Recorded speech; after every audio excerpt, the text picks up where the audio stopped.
Seberapa lama sih sugesti yang ditertanam di pikiran bawah sadar seseorang ketika dia menerima sugesti pada saat hipnosis panggung yang ada di televisi ataupun yang dilakukan pada saat hipnoterapi. Oke, secara umum ya, kalau sugesti yang diterima pada saat hipnosis panggung biasanya bersifat sementara.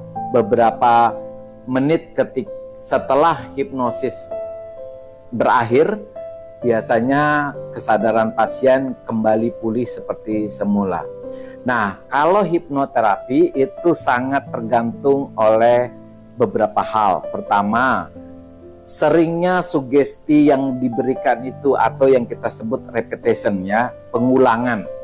Kemudian seberapa dalam makna negatif yang ada di pikiran sebelumnya. Jadi kalau kita mau mengubah seseorang dari A menjadi B, itu tergantung berapa lama, berapa dalam nilai A yang ada di pikiran seseorang. Kemudian juga tergantung dari teknik yang digunakan. Dokter kasih contoh ya. Ini contoh pasien yang real, seorang laki-laki usianya ya pada saat datang ke dokter usianya sekitar 60 tahun. Nah, saat usia 50 tahun pasien mengalami luka bakar di dada sehingga terasa panas ya.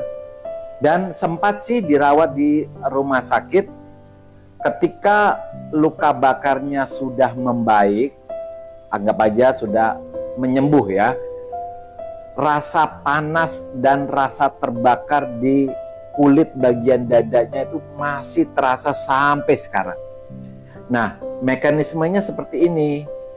Ketika seseorang mengalami luka bakar di dada, itu sebagai makna atau peristiwa yang luar biasa menurut si pasien. Dan peristiwa itu begitu masuk ke pikiran bawah sadar si pasien sehingga peristiwa itu tertanam sangat dalam di pikiran pasiennya.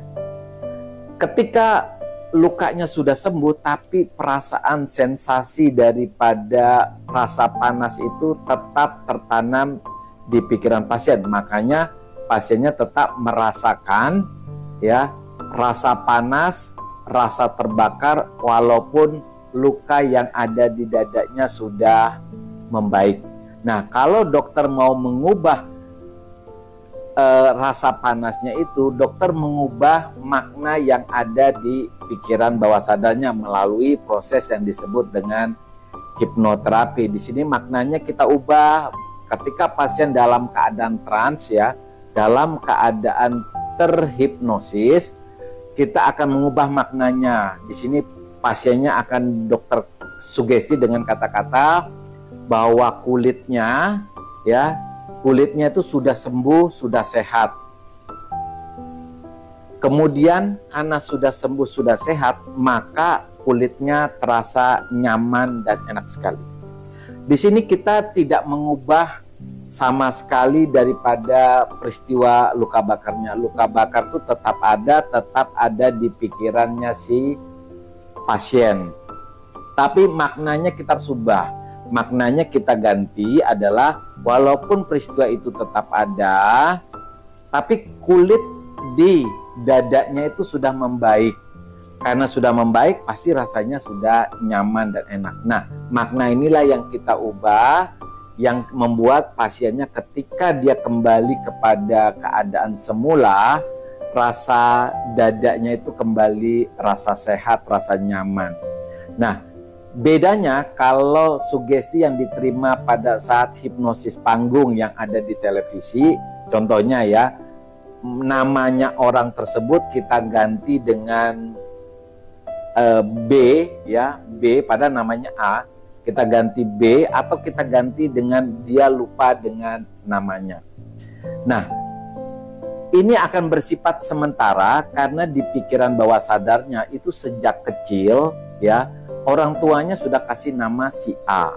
Ketika kita ganti si B, tentu itu hanya bersifat sementara. Kita tidak bisa mengganti sesuatu yang sudah tertanam cukup dalam. Nah, oke. Jadi begitulah bedanya ketika seseorang menerima sugesti pada saat hipnoterapi dan ketika menerima sugesti pada saat hipnosis panggung yang ada di televisi. Jadi kalau hipnosis panggung sifatnya sementara, tapi kalau hipnoterapi jauh lebih lama, bahkan bisa permanen. Oke, sekian. Terima kasih sebelumnya.